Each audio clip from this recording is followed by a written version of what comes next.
My name is Martin. I'm a PhD student at the University of Leipzig. This is Max. He's a master's student who's working with me together and also an intern at New Technology. And so me and my group, we are working on Gradoop. I will explain what this is. It's based on ApacheFlink, and we will show you how we implement Cypher inside this system. So for the talk, we start with motivation. Then I will give a short overview for those who don't know what ApacheFlink is and those who don't know what Gradoop is.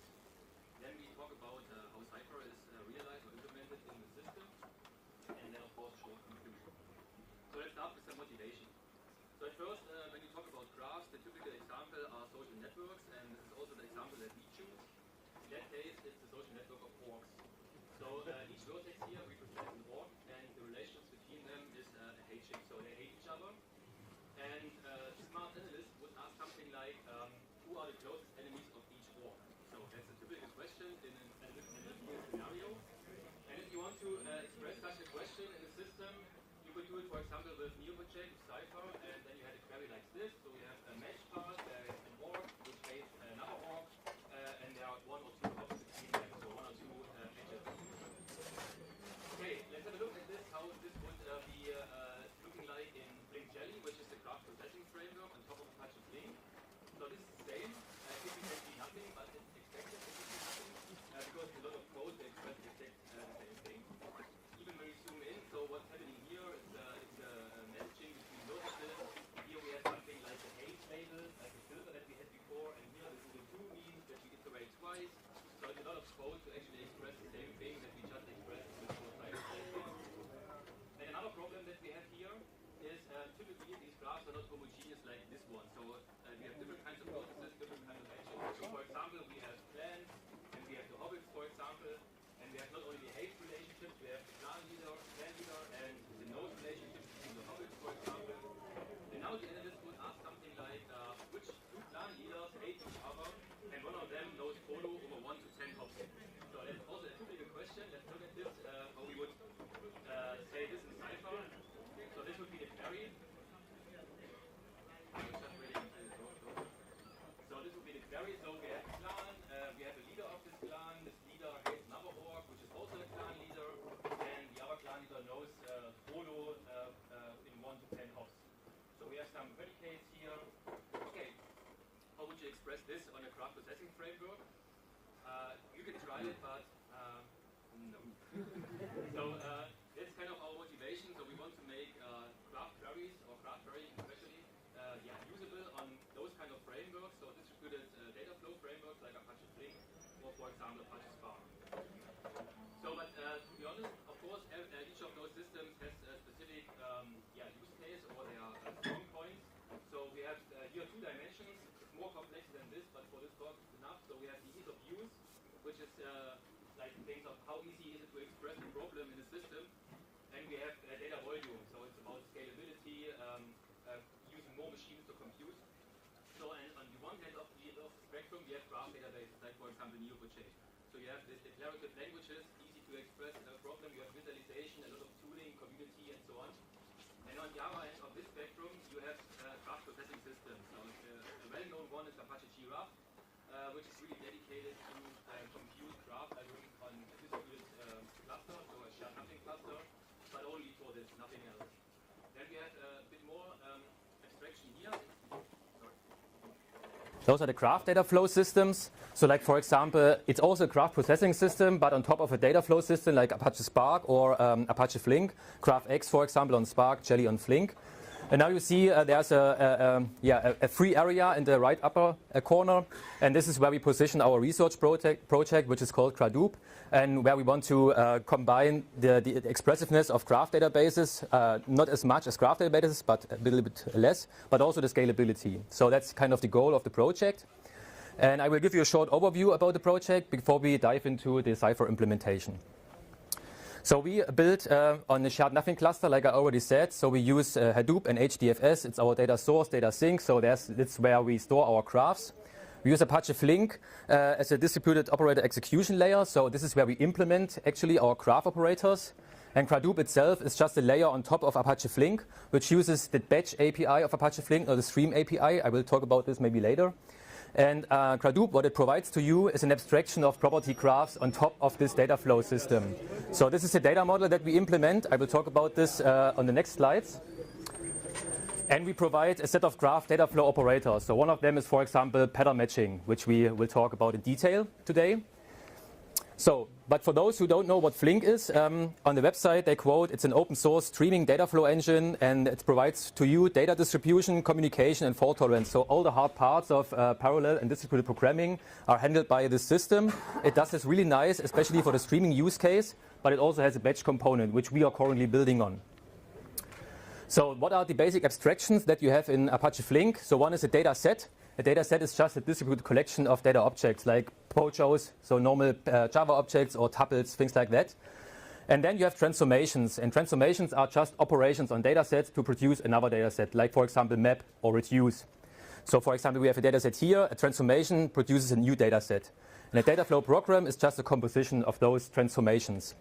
And this is the way how you program in these kind of systems. So you have to translate your problem into a data flow program using those abstractions that the data flow framework provides to you. So what Flink does for you is the parallelization. So it scales out the computation and the data to multiple machines, computes it, and gives you a result. So what are those abstractions? I guess it's a bit small here. It's just categorized in, so this is Flink dataset transformations, unary, so which means one dataset is input, and binary, two datasets. And you have the common suspects like map and reduce, and these SQL-like things like filter, group by, blah, blah, blah. And we have the binary stuff like join, for example, union, co-group. And there are special operators for iterations, so like delta iteration or bulk iteration, which allow you to express iterative algorithms, and most graph algorithms and machine learning algorithms are iterative, to express on this framework. We also use it. So Gradoop, on the other hand, like I already said, is an abstraction on top of ApacheFlink, which provides you not the dataset API, you have it underneath, but it provides you already a property graph abstraction on top of Flink, plus several operators. So the basic data model that we have is a property graph. So we have vertices and directed edges, and we have this concept of so-called logical graphs. So we have not only one graph, but you can have multiple graphs inside your database, which can also overlap. And the concept here is that these graphs are also first-class citizens like vertices and edges, and they can be input and output of operators, of transformations. So this is why they have also identifiers, so they are uniquely identified in the system. You have type labels, maybe you can't read it, but it's like this is an org, this is a clan, this is an area they live in, it's Mordor, so it has attributes. And here we have the hobbits. So we have attributes everywhere and labels. And you can just load this into the system. The abstraction is already there. You don't have to care about how this is mapped to the underlying dataset API. So this is what Gradoop provides you from the data model point of view. And it's called the extended property graph model because of these logical graphs that you have additionally to the regular property graph model, like in Neo4j, for example. So transformations that we provide are not based on data sets, but on logical graphs as input, so a single graph or a collection of graphs as input. We also have unary and binary operators. So for example, what we have here is pattern matching, which we will focus on today. And other things like grouping, it's an OLAP, graph OLAP operator, subgraph, for example. Binary operations, for example, to combine two graphs to a new graph, or to compute the overlap between two graphs, or the exclusion. Also, graph collection operators, they are kind of relational. So you have a collection of a large collection of graphs, and you want to, for example, filter them, so by a predicate, like selection in relational algebra, or also pattern matching on each of these graphs. And there are also these set theoretical operators like union of collections or intersection, difference, and so on. So I want to give you just two examples how these graph data flows look like using the subgraph operator. So the input here is a logical graph. We have different kinds of labels. So the colors are the labels on these vertices and edges. And what you do as a programmer, you just say, okay, I have my logical graph. I load it from HDFS. It's just a method here, but there's a bit more happening. And you say something, okay, my graph.subgraph, and then you give two predicates, so it's two lambdas, which are just filtering functions for vertices and edges. So what we say here is a vertex is in the output graph if it has a green label, and an edge is in the output graph if it has an orange label. And of course, both source and target vertex of the edge have to be fulfill this vertex predicate. So in this example, the result would look like this. We have only those vertices that are that fulfill the predicates and the edges between them that fulfill the predicates. So in the output is again a logical graph, which again can be input for another operator. So this is the data flow on the graph level. That's what Gradoop gives you. And what it also gives you is pattern matching. So you have again a logical graph as input. Then you define a pattern. So for example, we are looking for subgraphs that start from a green vertex with an orange edge to an orange vertex. And then you have just a graph here. You say match. You define a Cypher pattern. It's just green, orange, orange. And then the result is a graph collection in that case, which contains all the subgraphs that match this pattern. And the subgraphs are, of course, subgraphs of this input graph. So this is from a high-level point of view how Gradoop works. And now we will focus on really pattern matching, so how we do this. Because it's just an example operator, we have multiple operators, but this is a very interesting one. So I will give you an overview, and then Max will give you more details about the implementation. So the steps are really similar to every query processing system. So you have the queries. This is the query from the beginning. We pass the query at first. So we've written our own ANTLR grammar. We could switch to OpenCypher. The problem here is that OpenCypher doesn't support the extended property graph model, but it's just an implementation detail. So then we translate this into object representation of this query. We translate the predicates to conjunctive normal form because it's easier to evaluate them in that case. Then we use statistics about, for example, how many red labels are in the search graph, how many blue edges are in the search graph. There are more statistics, and then we use this. We build a coast-based greedy optimizer that takes the query, this representation, the statistics, and produces a query plan. And then using this query plan, every node represents a physical operator which maps again to Flink transformations. And the output, if you execute this, is then the collection of found patterns in the graph. And now Max will tell you a bit more about what's happening after this part. So we now have generated this plan, and then we execute this. Okay. You?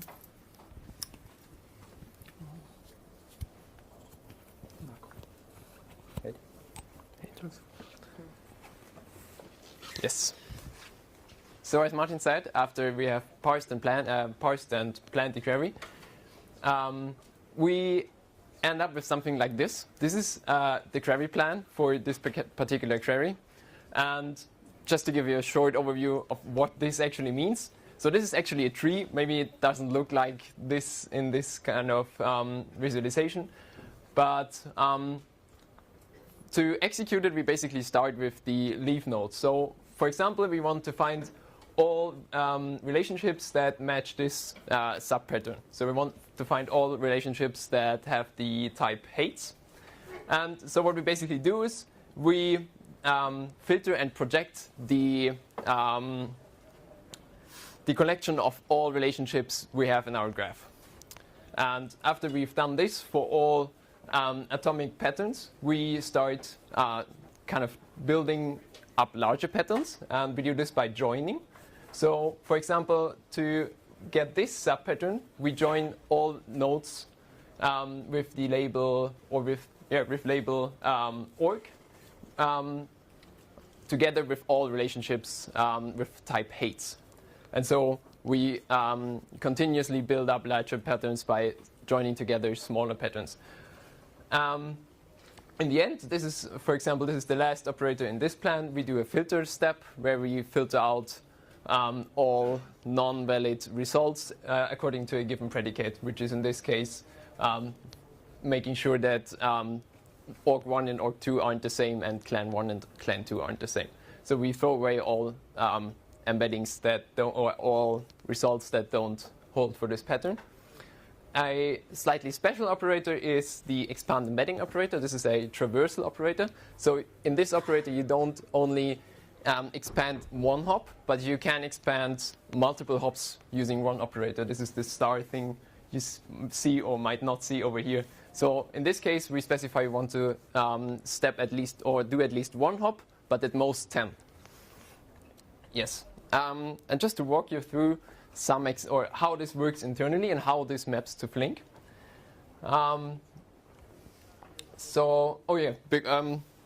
Every of these operators produces results, intermediate results or the end result, of course. And so what we did is we implemented we have two main data structures. For once, this is the embedding. The embedding stores one particular intermediate result or the end result. So it has three types of entries. One is the list of ID entries. This stores the mapping of actual nodes or vertices in our graph to nodes or edges in the query graph. Then we have a list of properties. So every node, as you know, in the extended property graph model, every node and edge, and even graphs, but that's not relevant here, have properties like names, or like Frodo has a name, or like every hobbit has a name. And we store this in a separate list. And then we have paths. This is just an implementation detail to make sure that if we do this variable length expand, that we always end up with embeddings of the same size or with the same amount of entries. But it's not too important for now. To say, these embeddings, they are kind of dumb. They don't know, they only store things, but they don't know what they actually store. And to make sure we have a mapping, we actually store this knowledge as well. We have also embedding metadata. The reason we splitted these things is that since we are in a distributed environment, we eventually have to send data over the network. This happens usually when we do a join, and that's quite expensive compared to just accessing RAM or something like this. And so we have to make sure that our data structures we actually send over network are as small as possible. And since this metadata information is the same for every intermediate result for every step, we can just have one metadata object for every node in the query plan. And this basically stores the mapping of which variable in our query graph maps to which entry in the embedding. And the same goes for properties. So to have some examples how this actually works under the hood. So we have 3 layers here. This is like our example layer. This is the actual data we have, our orgs. Then we have a more or less relational view. So kind of what we do on internally is we map things to relations. And then you have the same thing as the Flink view, or how our physical operators in the end map to Flink operators. So this is an example for a leaf node. So we want to find all nodes that are a hobbit and have the name Frodo Baggins. So we scan through all our nodes in the graph, filter out these nodes which have the according label and the according name. And what we end up is with a couple of, or maybe just one node and all its properties. And this can, in a relational view, this would be a table with the ID and the properties of every hobbit named Frodo Baggins. And as a follow-up step, we do a project step because we want to again save some data size. We throw away all properties we don't need anymore, because why would we carry them if we never access them again?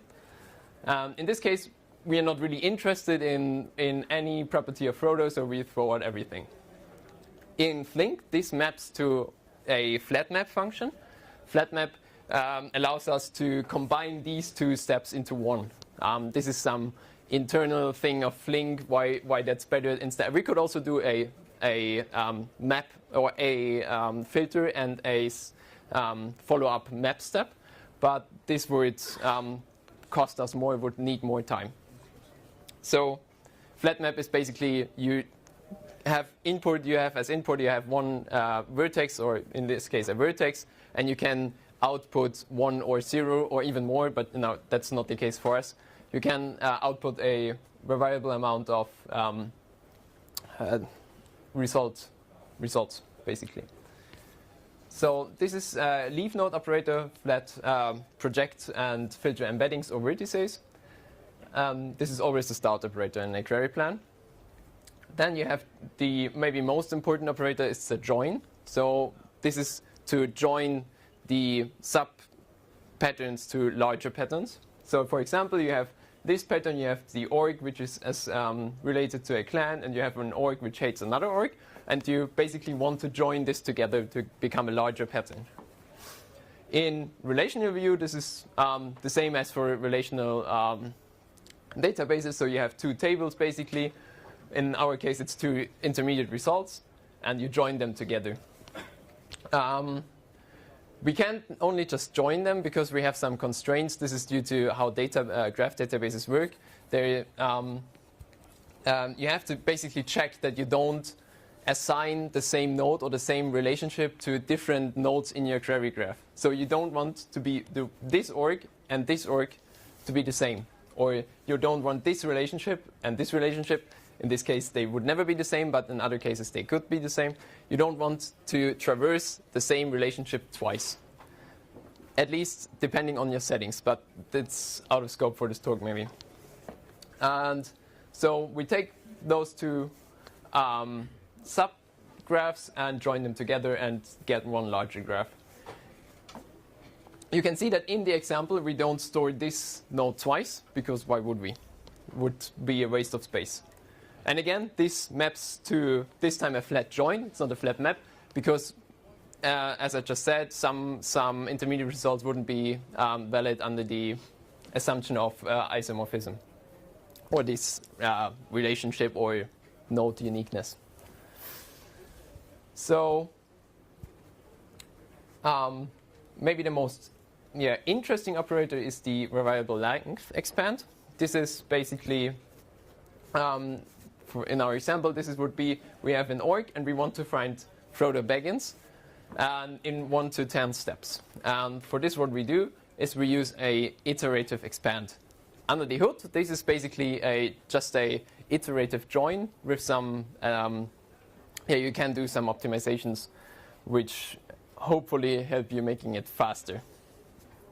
So what we do is we have the left side, which is only the org, and then we have a set of node relationships and their nodes, and then we kind of join them iteratively and yield every possible result, of course, if it's longer than 1 hop and shorter than 10 hops. So it's not that we only yield the largest result, but we yield all intermediate results as well. This is what Martin mentioned before. Here we use the bulk iteration. This is kind of a cool thing for streaming processing systems. Spark, for example, doesn't have a iterative operator. Flink does. And so we use this iteration operator to iterate over the graph and produce our results. And as a last step, we do filtering. So we had this predicate that org1 and org2 are not allowed to be the same. So obviously we have to filter out this result, and that's quite straightforward. And this maps to the filter operator, which is already present in Flink. So that's quite straightforward. That's basically the operators we have implemented so far, and which allow us to run most Cypher queries right now. What we don't have at the moment is a return statement. This is kind of work in progress, but we will eventually have it. And there is some caveats on how to map the projected results to a graph again. That's why we don't have it right now. And what we also don't have is aggregation. But you can do aggregation by just adding, Gradoop itself has operators for aggregation. So what you could do is you do the pattern matching without aggregation and do the aggregation as a follow-up. So, but most of the rest of the Cypher standard we support right now. So, now that we have planned our query, this is what we end up with for Flink. So this is the visualization of what Flink generates.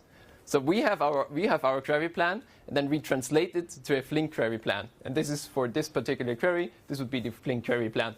You don't see much here. That's completely okay. We just wanted to show you that it's quite a lot of steps you have to take in order to produce the result. And this is just a more detailed view. So you have here, you have basically your data sourced, and you do a set of filter and project, so you get all the vertices and edges you want to work with, and then you join them over and over, and in the end you end up with one data set which contains your results. And then you can, for example, write them into HDFS or wherever you want to store them. So, yeah, what we want to do, what we would like to do, is that we want to integrate the Cypher technology compatibility toolkit. This is a set of cucumber tests which allow you, if you implement them, they tell you if you have implemented OpenCypher correctly, hopefully. We haven't really done any broader checks now if what we produce is correct, so this would be perfect. We want to do benchmarking. We have some preliminary evaluations, but we should go into more detail for this, and for this we want to use the LDBC social network benchmark. This is a benchmark specifically designed for graph databases or graph systems. And we can do a couple of optimizations. So right now we use a greedy planner. We could use a dynamic programming planner, hopefully yielding better Trevi plans and faster execution times.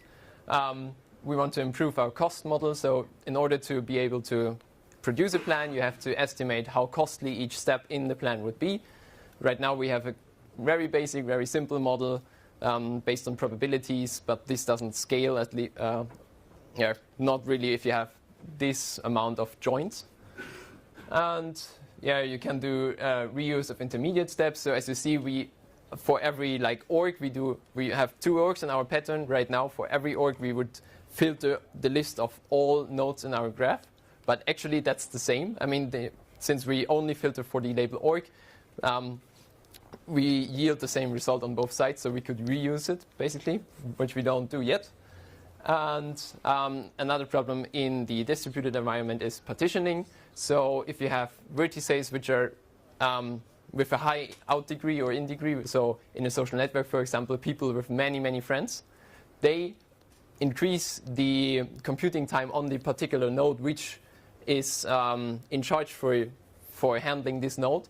They increase the computing time unevenly to every other node in the cluster, for example, and so we have data skew, which means that some workers take way more time to process a result, to produce a result than other workers.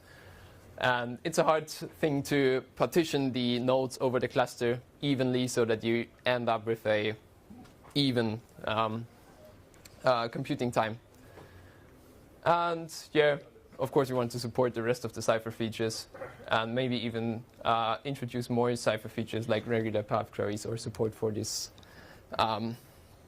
extended property graph model. And here's where you can come into the big picture, because we'd like to, if you are interested in this and if you think that's cool, then it's open source. So you can work on this with us together and yeah, just contribute if you like to and if you think that's a cool thing. Yes. Cool. Thank you. Thank you.